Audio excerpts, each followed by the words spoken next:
Bienvenidos a su programa Háblame Derecho, de producción conjunta del canal judicial con la barra mexicana Colegio de Abogados. Yo soy su amiga Mónica Lara Enríquez y estoy muy contenta de verlos de regreso en nuestro programa. El día de hoy vamos a hablar acerca de propiedad intelectual y emprendedores.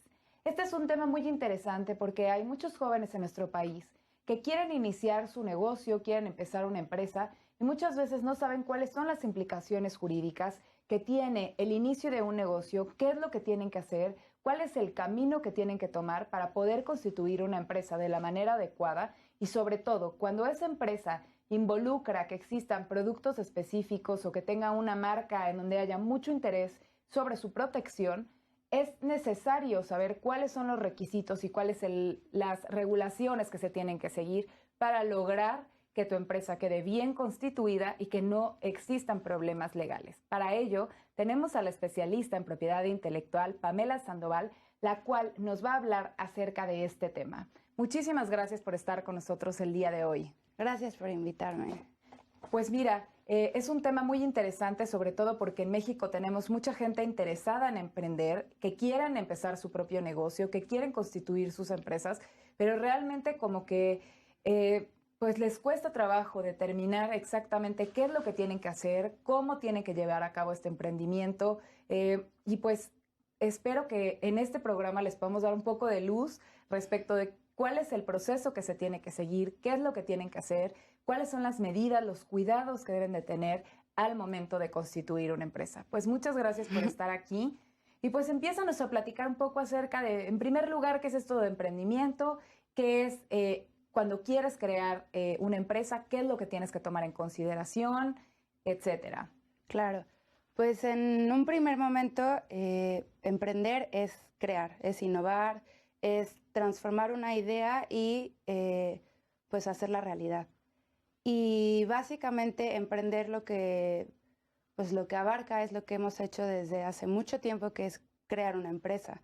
Para nosotros como abogados no nos enseñan en la escuela qué es una startup, qué es un emprendimiento, como que son idiomas que son distintos, pero que realmente están hablando sobre el mismo tema que nosotros ya conocemos, que generalmente termina en la constitución de una persona moral, de una sociedad.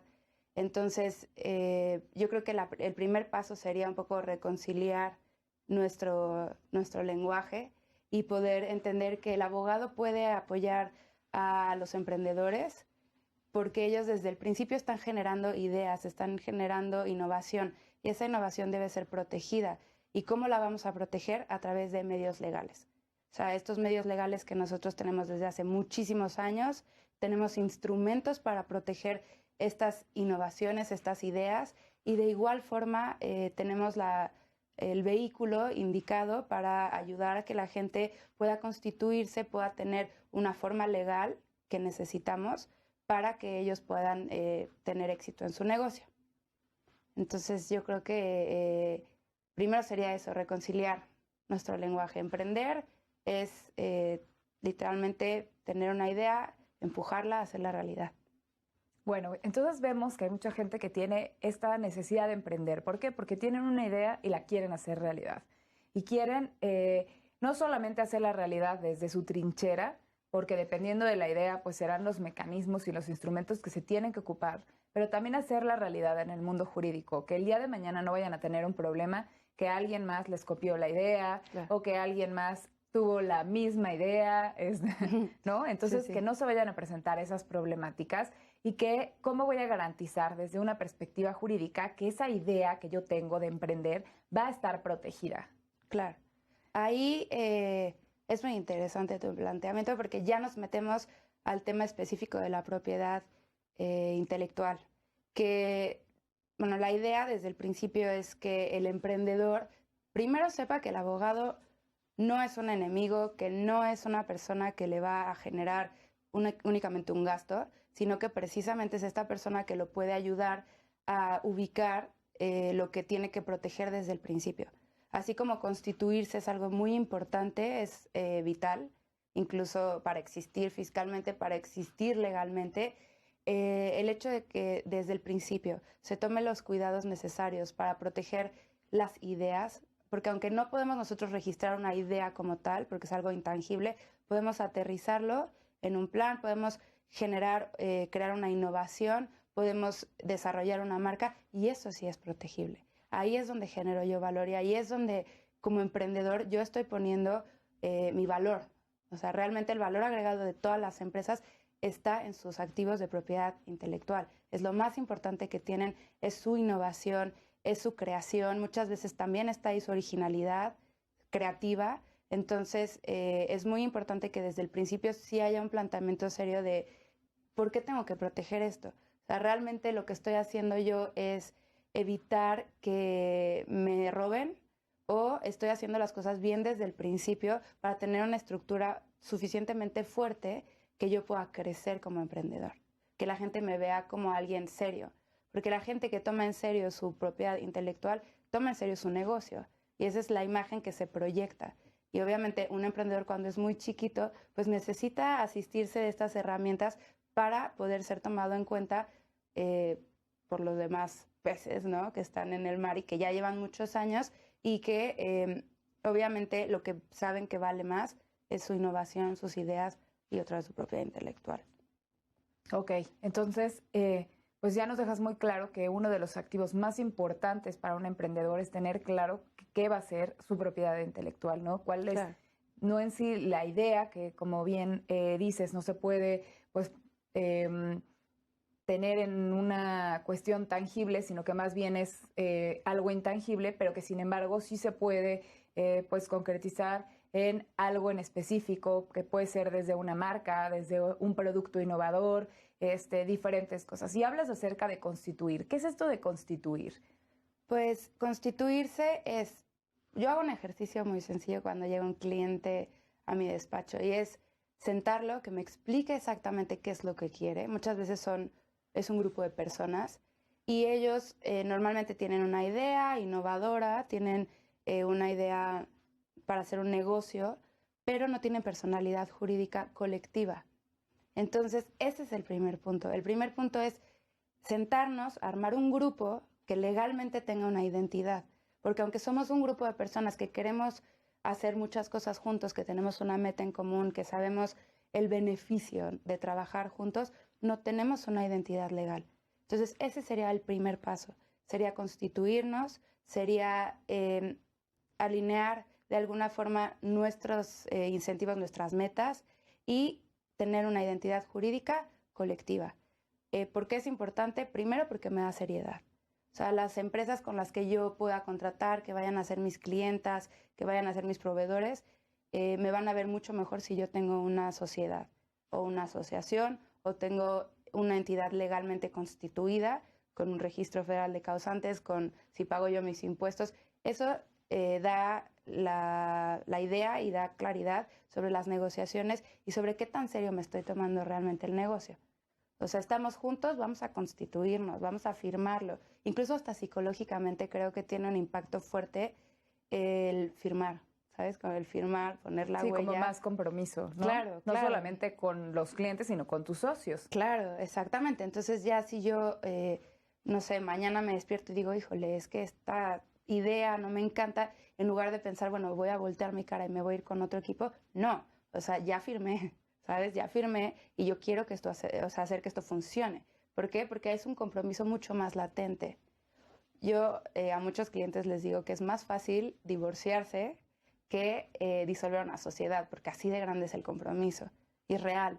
O sea, si tú estás en una sociedad, estás uniendo esfuerzos de una forma bastante tangible. O sea, realmente lo estás haciendo y estás metiendo toda la leña al fuego, estás poniendo todo tu esfuerzo, tu nombre, tu firma y estás involucrándote. Entonces, ya que tienes esa identidad, tú tienes todos los atributos de la personalidad que como abogados tenemos, o sabemos que tenemos las personas físicas, pero ahora para una persona moral.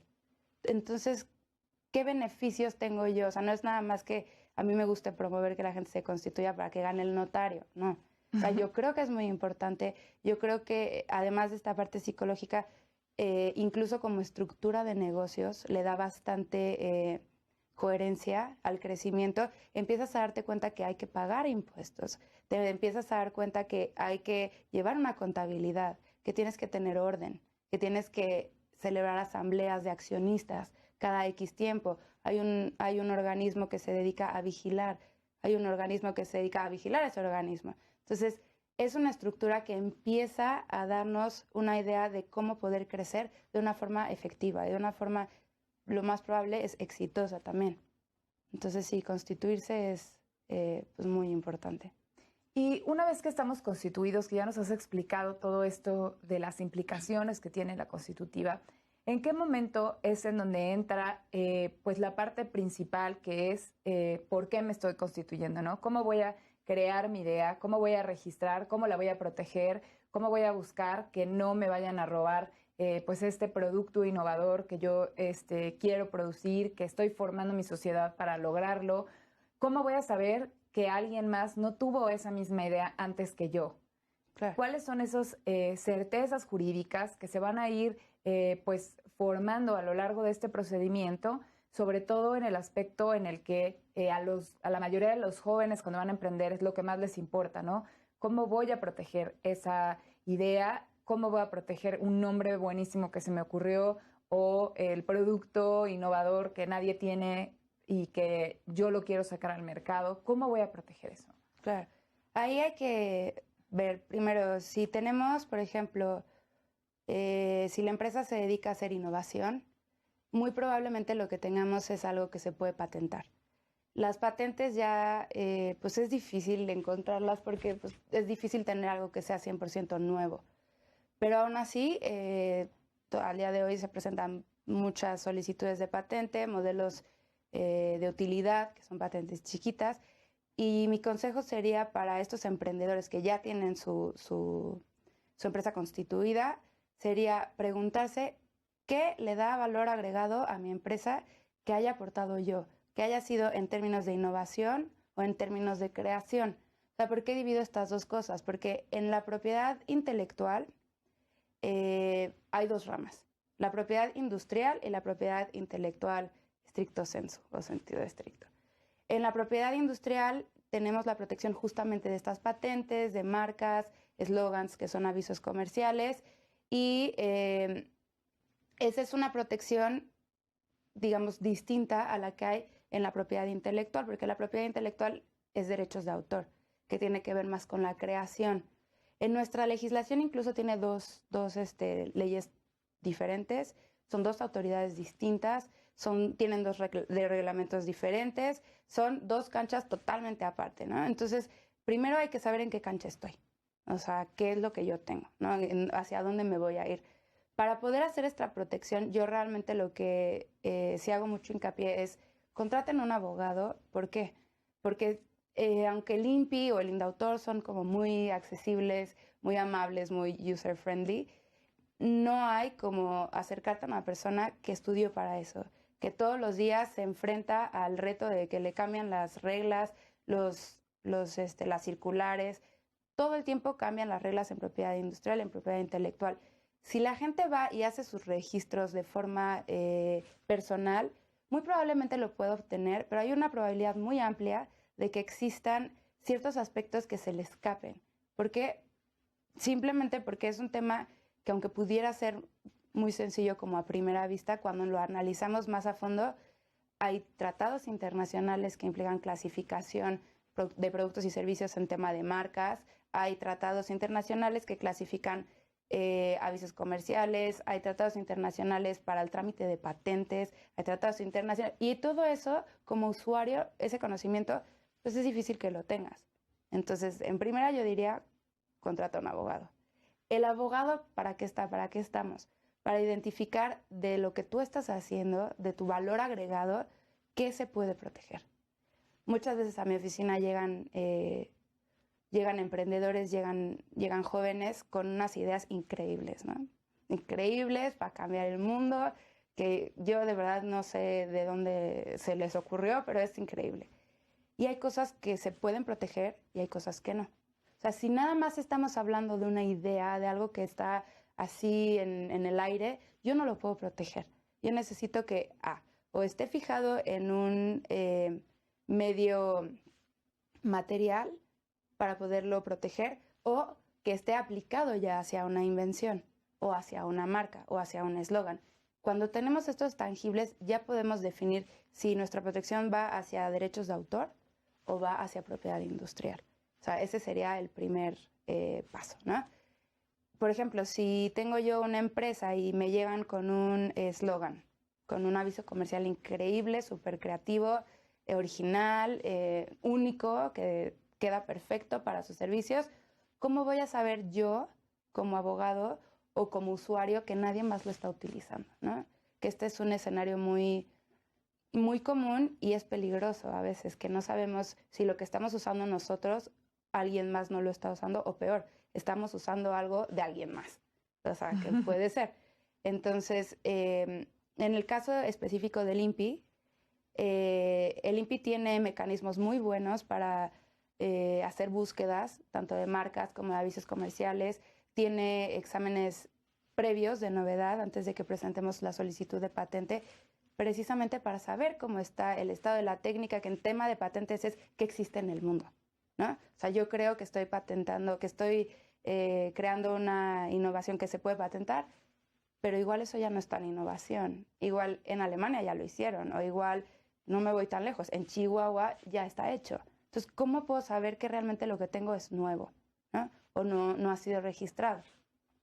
A través de estos mecanismos, Marcanet, el Banco Nacional de Patentes, en la página del INPI, una herramienta bastante útil se llama VDoc, que literalmente te puedes meter todo el expediente, está todo escaneado y es muy accesible.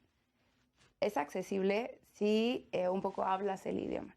Si tú no sabes qué está registrado, como usuario, como primer usuario, te puedes meter a la página de Marcanet, creo que es marcanet.gov.mx, algo así, y ahí metes la denominación, el usuario, para qué productos y servicios está indicado, y ahí te puedes dar una idea.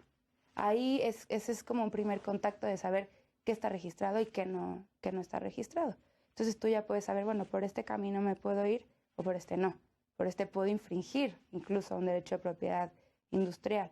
Entonces, yo como recomendación sí haría como que mucho hincapié en verifiquen si sí es nuevo, si sí existe, si nadie más lo ha registrado, si es la primera vez que alguien plantea esto o no.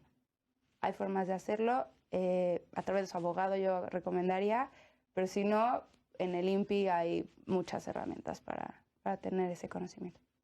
Perfecto, ¿no? Pues es muy interesante porque cuando uno va a emprender no es simple y sencillamente tener la idea, sino que hay muchas otras cosas que se tienen que tomar en consideración antes de iniciar un negocio.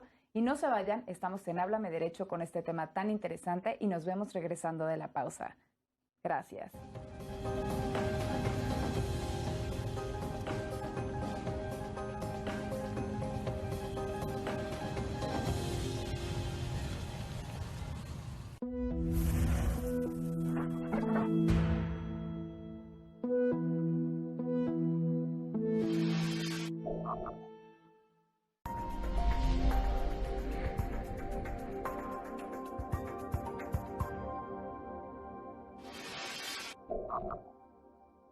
Durante la dictadura de Augusto Pinochet, muy pocas personas se atrevieron a defender los derechos humanos de los torturados y desaparecidos por el régimen.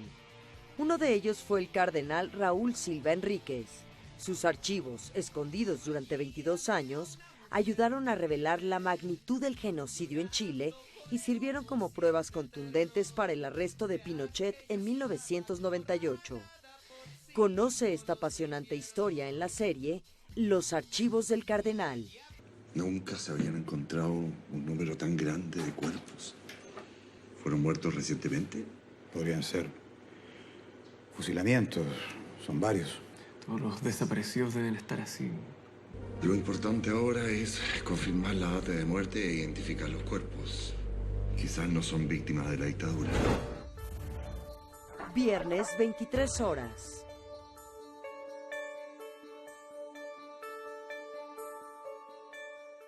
Hola, soy Ceci, tengo 12 años y tengo derecho a no trabajar, sino ir a la escuela, jugar y estar protegida. Casi 900,000 niños y niñas menores de 14 años trabajan por debajo de la edad mínima legal. Todos los niños y niñas tenemos derecho a la no explotación laboral. Hazlo real. Envía UNICEF al 53035 y únete con 15.13 pesos.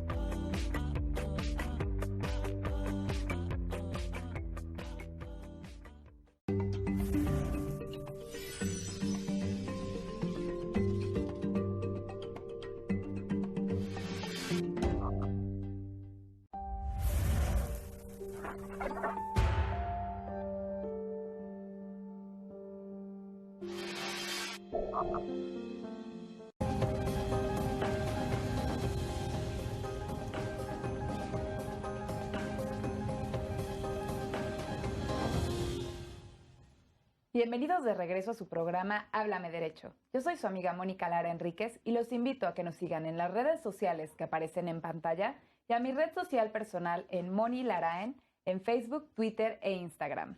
Muchas gracias por estar aquí en nuestro programa y seguimos platicando acerca de propiedad intelectual para emprendedores. Está muy interesante porque si usted es una persona emprendedora, si eres un joven emprendedor que quiere crear su empresa, no basta simple y sencillamente con tener una idea, sino que hay muchísimas cosas que hay que tomar en consideración antes de lograr crear la empresa como tal, ¿no? Desde la constitutiva de la empresa, cuáles son las implicaciones que tiene. Y pues ahorita en el bloque pasado también estábamos hablando acerca de esta parte de propiedad intelectual y propiedad industrial, dependiendo del producto que se esté creando. Entonces, pues seguimos hablando al respecto de este tema que está muy interesante y de verdad muchas gracias por estar aquí con nosotros, Pamela. Y pues en el bloque pasado estábamos terminando de platicar acerca de que hay que verificar antes de querer crear un producto, de registrar una marca, de querer actuar, pues hay que verificar si no existe algo parecido, si no estoy usando lo que otra persona estaba usando y cuáles son estos recursos y estos mecanismos que se tienen para poder verificar que efectivamente yo soy el primero o no hay algo parecido a lo que quiero hacer como empresa, ¿no? Claro. Sí, de hecho existen muchas formas de pues encontrar las vías de protección. Es difícil que tengamos algo 100% nuevo, pero hay formas de que algo que ya existe pueda tener innovación.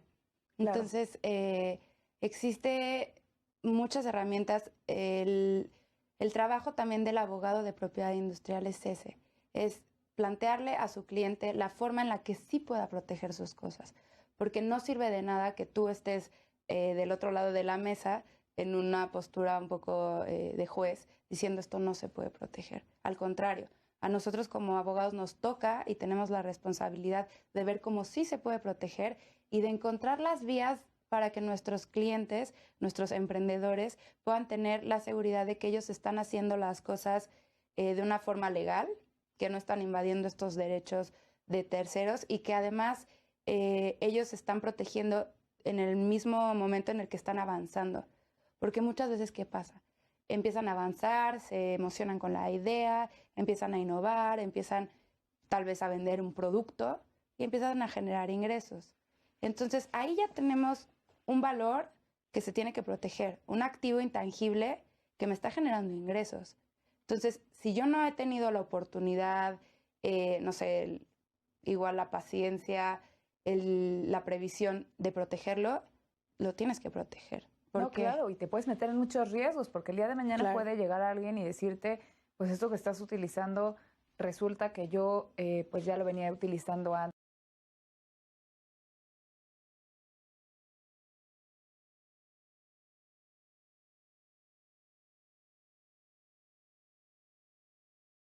O se roba la idea y entonces eso pues puede generar muchas implicaciones, ¿no? Porque si no tenías ninguna protección anterior, pues el que estés comentando tu negocio con alguien más y que te roben la idea, pues era muy difícil que después pudieras recuperar pues esa idea que ya está registrada, bueno, esa marca que ya está registrada o ese producto que ya está registrado con anterioridad. Sí. Por tú no haber registrado nada, ¿no? Claro, y de hecho tocas un tema muy importante que justo es eso, o sea, antes de que ya aterricemos esa idea y la tengamos en un producto, en una marca o incluso podría ser en una obra, me pongo a pensar en un guión, en un libro, o sea, hay un mundo infinito de tipos de obras y de tipos de de activos de propiedad industrial, es importante que estas negociaciones anteriores, que este proceso de rebote de ideas también se encuentre protegido.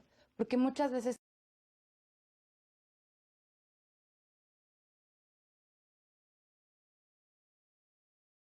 ¿qué es lo que sucede?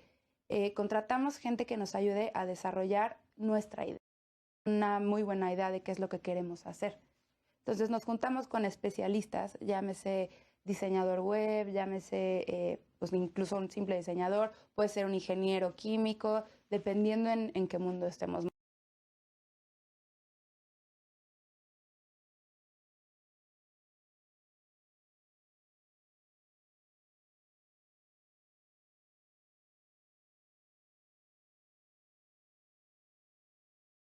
Fijando que estoy poniendo en manos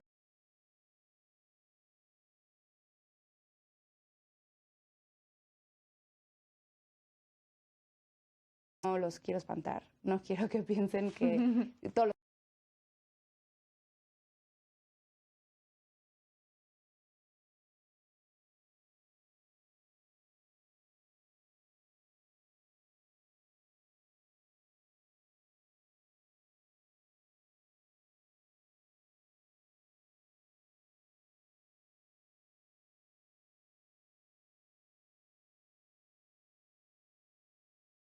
un molde hecho, pues lo voy a hacer. Y no tiene ninguna forma muchísimo que en estos escenarios se firmen convenios de confidencialidad. Los convenios de confidencialidad son súper útiles. Igualmente, pues como todo contrato, tiene esta información nueva, esta información sobre esta negociación y lo más importante, no van a divulgar ni van a utilizar esta idea que me está llegando, que puede o no ya ser una marca, un aviso comercial, una patente o una obra, puede que todavía esté en medio en el aire, pero yo ya estoy aportando esta innovación, esta idea, la estoy poniendo en la mesa, pero ya la pongo protegida. ¿Sabes? Ya viene como en una especie de envoltorio en donde yo ya le estoy dando, pero te estoy pidiendo que tú respetes los términos en los que estamos negociando y no lo divulgues. ¿Por qué? Porque si lo divulgas me vas a dañar a mí y muy probablemente eso merme mi negocio, mi idea y yo no lo pueda recuperar. Es muy sensible la información en tema de propiedad industrial, en tema de propiedad, sobre todo industrial más que intelectual, cuando se encuentra en trámite de protección. O sea, tú te puedes imaginar una innovación en temas de patentes. O sea, yo como abogada sé que ya si presentas la solicitud, estás estableciendo una primera fecha y hay un impacto a la novedad. Pero de cualquier forma, si alguien más decide crear esa invención, o sea, si por alguna cuestión hace ingeniería en reversa, que es muy, muy común en tema de patentes, y llega al mismo resultado y tiene más dinero que yo, más infraestructura, pues yo voy a estar en un escenario en el que desgraciadamente puedo perder bastante, ¿no? Puedo incluso quedarme sin mi negocio y todo por no prever desde el principio. Entonces, en orden de ideas, yo diría, constitúyanse, protejan su propiedad industrial o intelectual y firmen convenios de confidencialidad. Es algo muy, muy común en los países desarrollados. Incluso en Estados Unidos hay negociaciones que no te plantean si antes tú no firmas un convenio de confidencialidad. ¿Por qué? Precisamente porque estamos garantizando esta secrecía, estamos garantizando que no haya una divulgación. Entonces, digamos que eso ya plantea una negociación en un nivel un poquito más seguro y para mi punto de vista más profesional. Y más o menos en este tema de registros es muy complicado saber qué se puede registrar, qué no, cuándo, por ejemplo, sobre todo en nombres, cuándo el nombre es parecido al otro, porque a lo mejor yo quiero utilizar un nombre, pero hay otro nombre muy parecido, o a veces hemos encontrado, o lo podemos ver, que diferentes productos tienen el mismo nombre, pero uno es un producto, a lo mejor es un producto químico y otro es un producto de belleza, ¿no? Pero que tienen el mismo nombre. ¿Cuándo puedo hacer este tipo de cosas? ¿Cómo puedo saber qué tipo de nombres puedo utilizar? ¿Qué marcas se pueden registrar? ¿Cuándo no? Si cambio una letra, ¿es más que suficiente?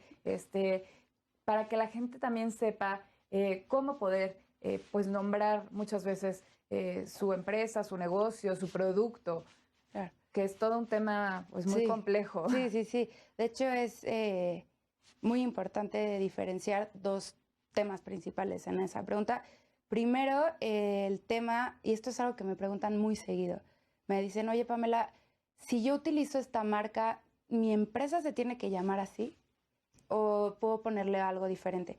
Es importante distinguir que el nombre de la empresa, de la sociedad, de la asociación, es una cosa y está en un cajón, y el nombre de mi marca, mi aviso comercial, está en otro muy distinto. Pueden llamarse igual, pueden llamarse distinto, no importa. A mí, el nombre de la sociedad es el nombre que ustedes van a ver en sus facturas, es el nombre oficial, digamos, ¿no? de nuestra empresa. Y la marca ya tiene más que ver con temas de mercadotecnia, de colocación del producto, nos indica procedencia, nos indica calidad. Ya estamos hablando más de nuestro producto, nuestro servicio. El nombre formal, ese está aparte y puede ser otro distinto, no parecerse en nada a nuestras marcas. Y eso sí es algo que es importante que sepan, porque de verdad que me lo preguntan muchísimo. ¿Cómo puedo hacer yo que mi marca realmente sea protegible, ¿no?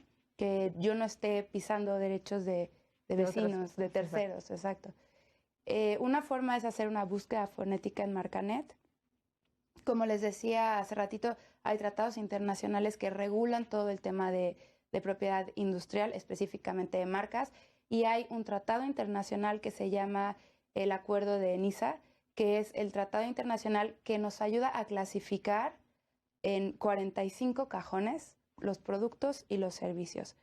¿Por qué necesito estos cajones? O sea, ¿por qué es importante? Pues porque si yo, por ejemplo, voy al súper y veo la marca Coca-Cola en un refresco y después veo la marca Coca-Cola en un pantalón, pues es difícil que yo piense que es lo mismo. Ahora, Coca-Cola es una marca famosa, entonces ese sería como excepcional.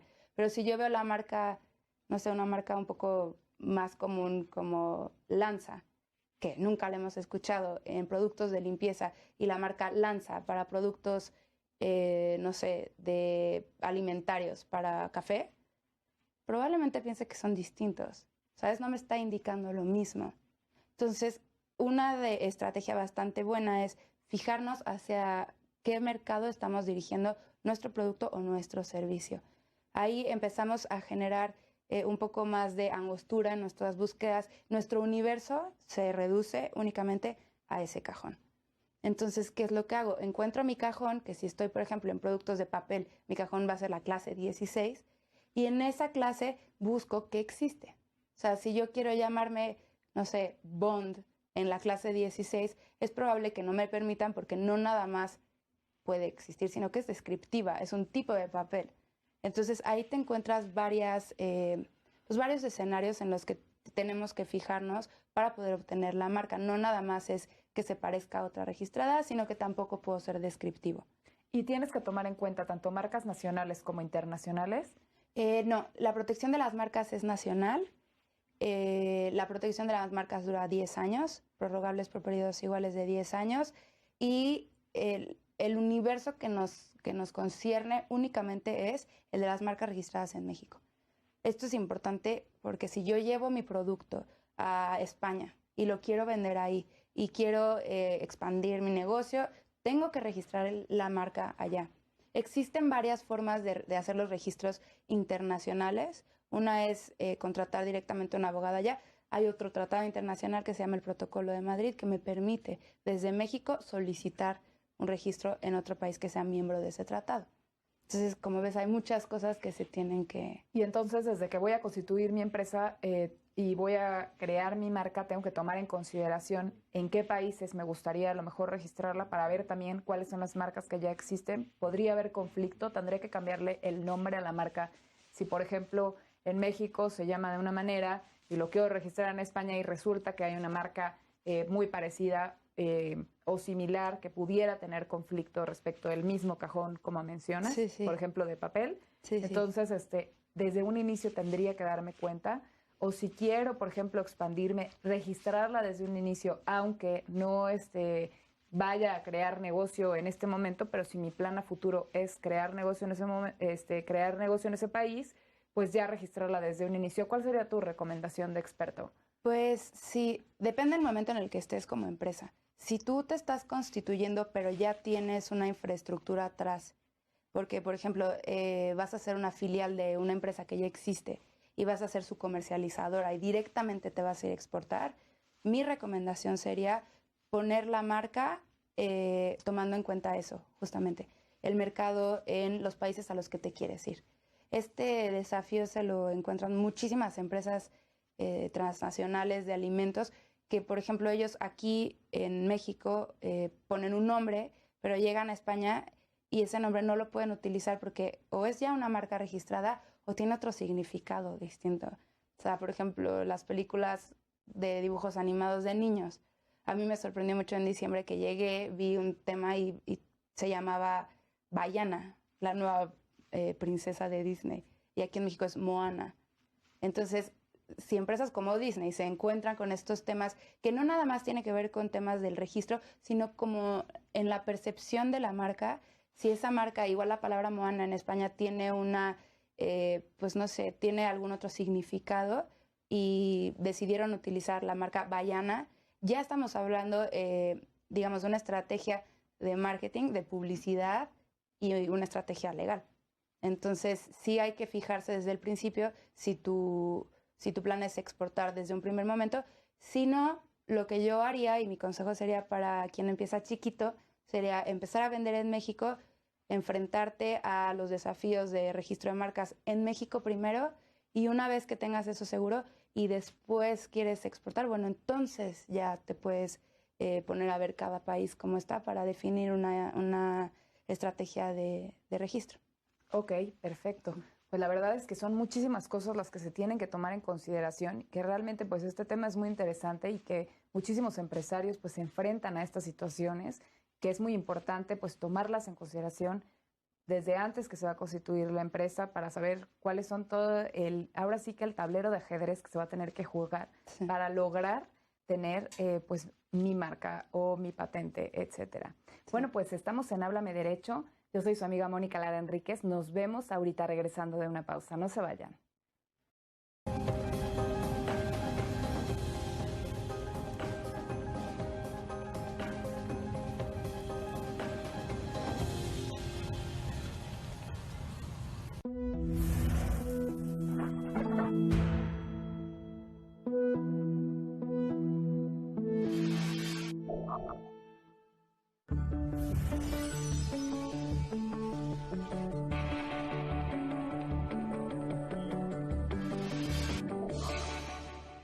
La Constitución en su centenario, una serie que analiza los cambios que han vivido 8 artículos fundamentales de nuestra Carta Magna a lo largo de un siglo. Esta semana, la historia del artículo primero y de la lucha por el reconocimiento de las garantías individuales y de los derechos humanos en México. La Constitución en su centenario, viernes, 22 horas.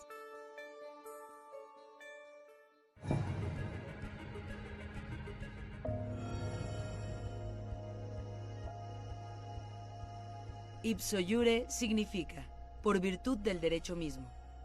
En derecho, ipso iure se usa para denotar que una cosa no necesita declaración del juez, pues opera por el mismo derecho.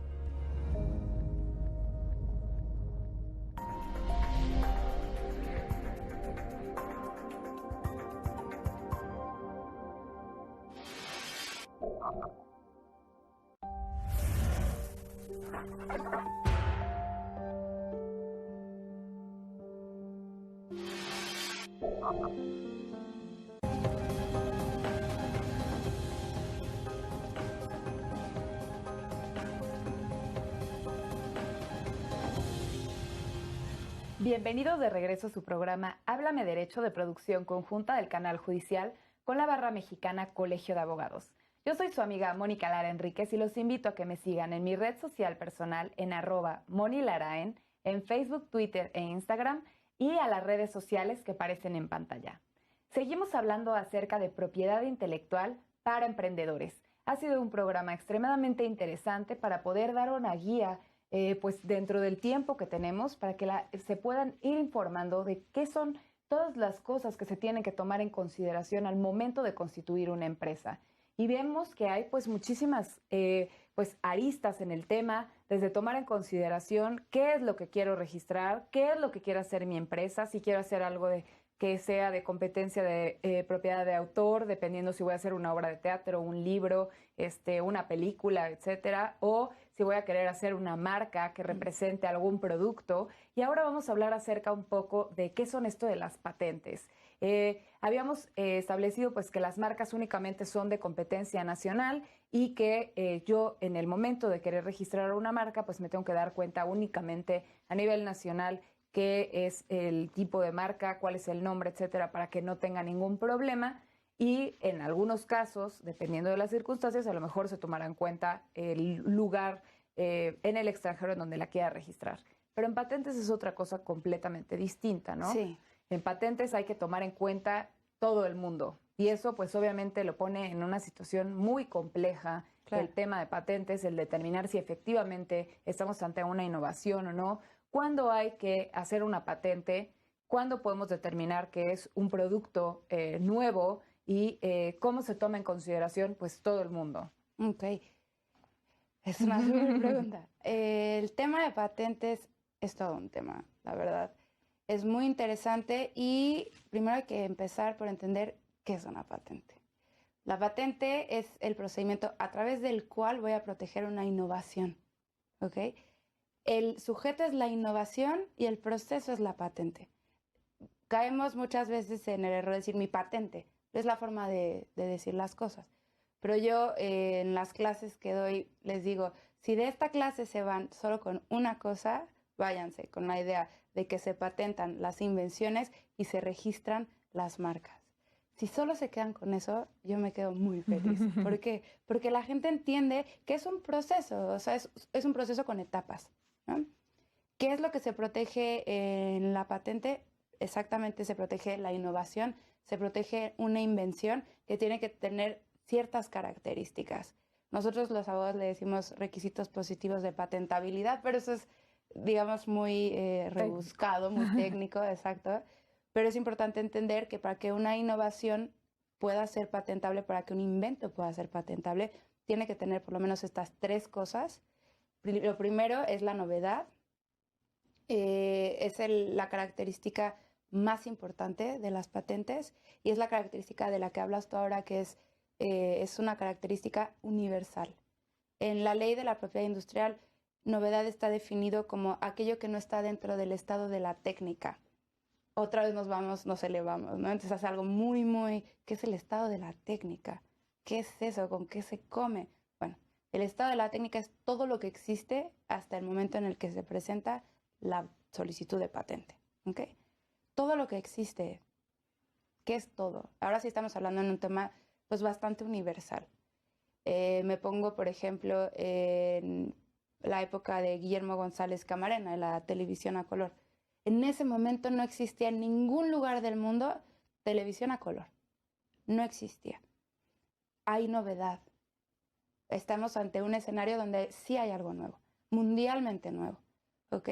Por eso les decía hace ratito que tener patentes hoy es algo pues complicado y un poquito es difícil encontrar algo que sea 100% nuevo, que no sea versiones de algo, que no sea el compuesto de dos cosas que ya existen. O sea, tiene que ser algo nuevo.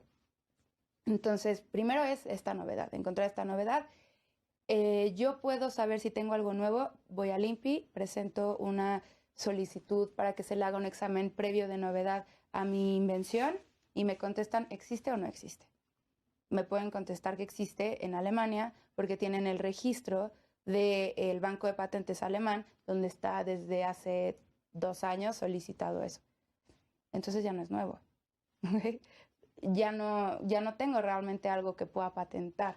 O sea, mi invención ya no es protegible. Incluso puedo estar invadiendo los derechos de alguien más. O sea, llegamos 2 cabezas en 2 mundos totalmente diferentes al mismo resultado. Es común. Pero aquí, en materia de propiedad industrial, el que registra primero, el que patenta primero, es el que tiene el derecho.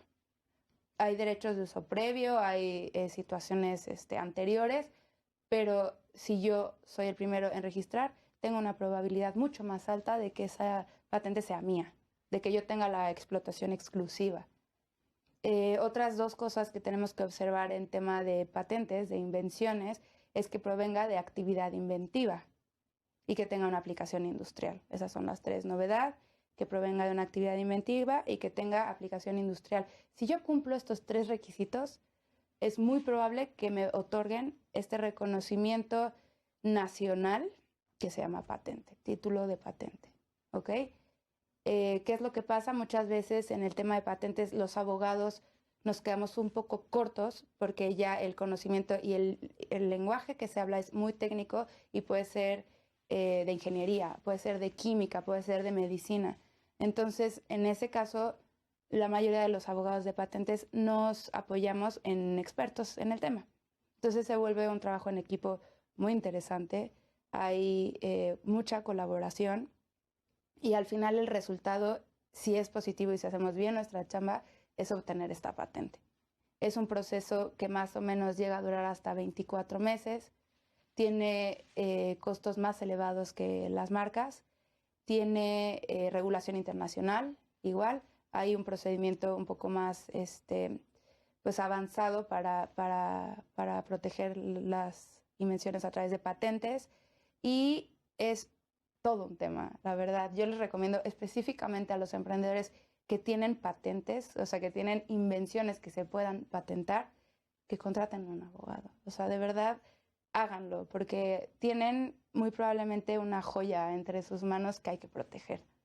Y hay que proteger pronto, porque además de estas invenciones que se pueden patentar, se genera mucho ingreso. O sea, por ejemplo, todo el tema de las empresas farmacéuticas están basadas, sus activos más importantes son patentes. Su innovación está protegida en patentes. Entonces, el pensar no proteger una patente me parece hasta irresponsable, pero la verdad, el tema de patentes es muy interesante. Duran 20 años y después de esos 20 años caen al dominio público. ¿Qué quiere decir? Ya no puedo renovar, ya no se puede extender, ya cualquier persona lo puede usar. En el tema... Y hacer, ¿no? Y producir. Exactamente. En el mundo farmacéutico esto se ve muy claramente. Si yo tengo un medicamento que tiene una sustancia activa que está protegida por una patente, el momento en el que ese medicamento caiga al dominio público, esa sustancia activa caiga al dominio público, ¿qué pasa? Puede ser elaborada por cualquier otra persona. Puede ser lo que nosotros conocemos ahora como genéricos, intercambiables o genéricos, que son las sustancias activas que cayeron al dominio público, que ahora cualquier laboratorio puede elaborar, y entonces, pues, ¿qué pasa? Baja el costo. Entonces, también tocamos temas muy económicos en materia de patentes, hasta temas bastante éticos, ¿no? De derechos a la salud y todo esto, pero el tema de patentes es un tema que se debe de tomar en serio desde el principio.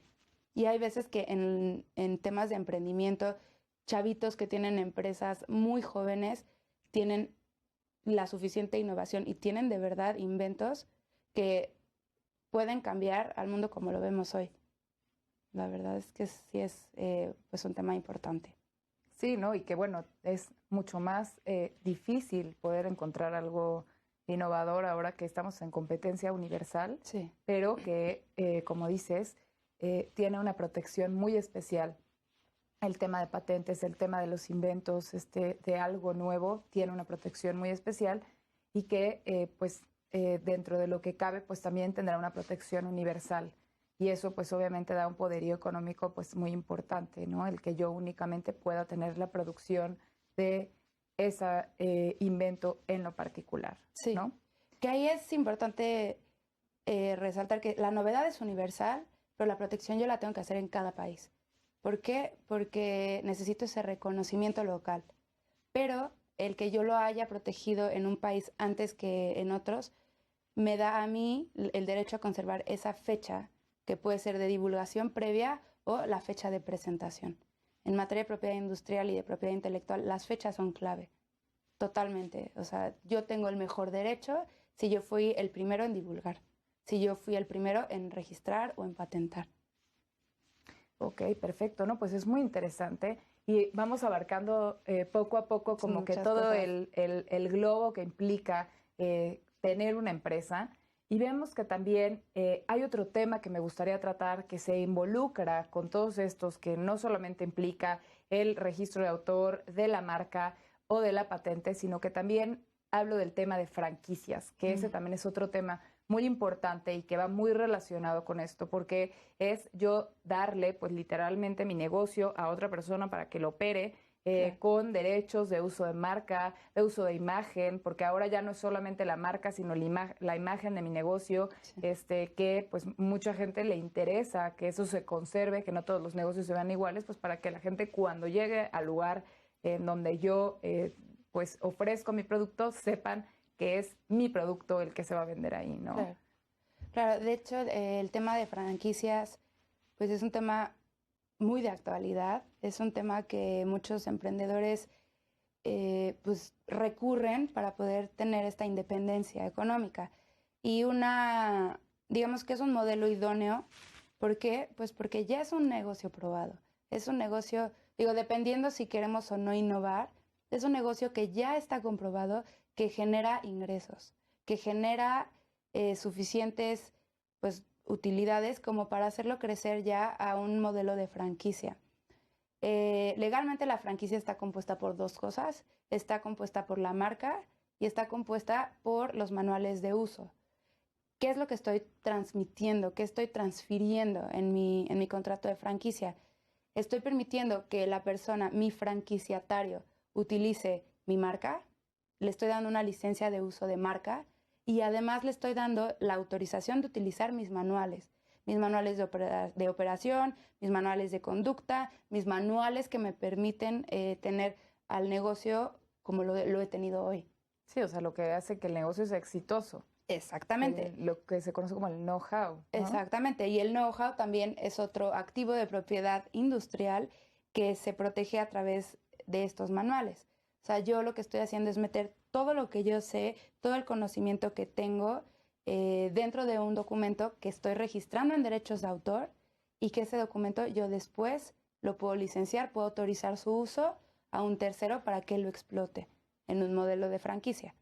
La franquicia es un ejemplo perfecto de que la propiedad industrial y la propiedad intelectual abarcan e impactan muchísimo a los negocios y los ayudan. O sea, de verdad es una forma pues como muy, muy viable de establecer un negocio que ya está hecho sin arriesgar al que lo hizo primero, al creador, al autor o al inventor o al que puso esa marca, el que lleva 20 años con ese restaurante. Entonces es una forma pues muy efectiva de crecer y hacer negocios. Sí, y que pues es un modelo que ahorita se está utilizando cada vez más. Ya encontramos a veces hasta ferias de franquicias en donde pues si quieres emprender, pues estas empresas te dicen, nosotros ya sabemos cómo puedes tener éxito y pues buscan ahora que gente invierta y es también una forma en la que pueden hacer crecer su negocio, su marca, y pues todo la creación de la empresa como tal.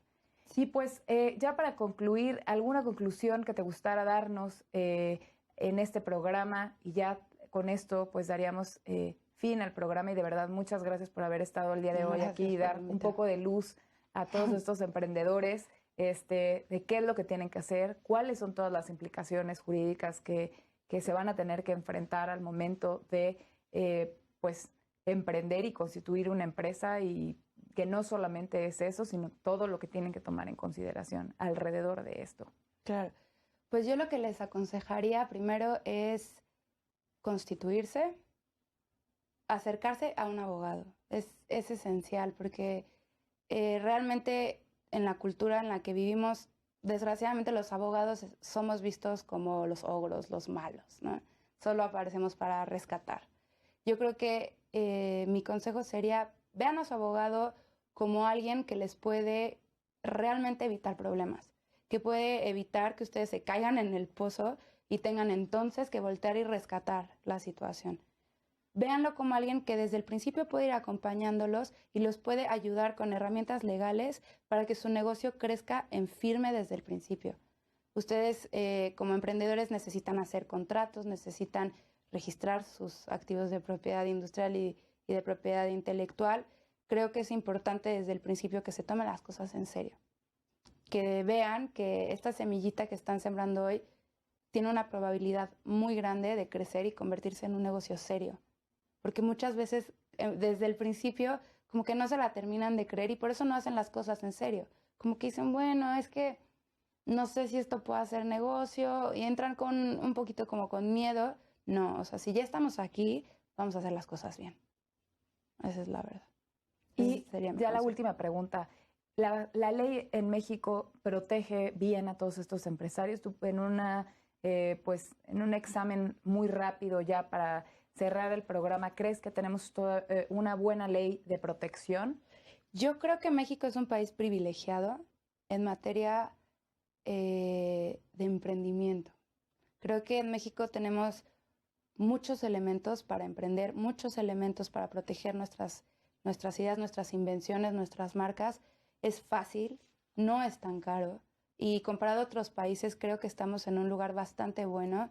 Existen muchos incentivos de gobierno para empresas, para emprendedores. Está el Instituto Nacional del Emprendedor, de la Secretaría de Economía. Hay programas privados de los bancos para dar cursos de capacitación. Hay un ecosistema que ahora le llaman de emprendedores, con mentores, con herramientas.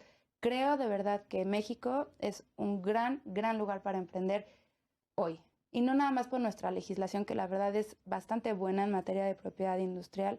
Tenemos una legislación muy actualizada, muy a la vanguardia, muy bien. La verdad es que estamos muy bien. México es parte de la mayoría de los tratados de propiedad industrial y de propiedad intelectual en el mundo. Nos estamos codeando con países como Alemania, como España, como Estados Unidos. Tenemos mucho por qué sentirnos orgullosos en materia de propiedad industrial. Ay, pues qué bueno. La realidad es que pues con esto concluimos nuestro tema y con la tranquilidad de saber pues que estamos en un país en donde vamos a tener el apoyo tanto de la legislación como de toda la infraestructura para poder emprender y crear un negocio pues que sea de competencia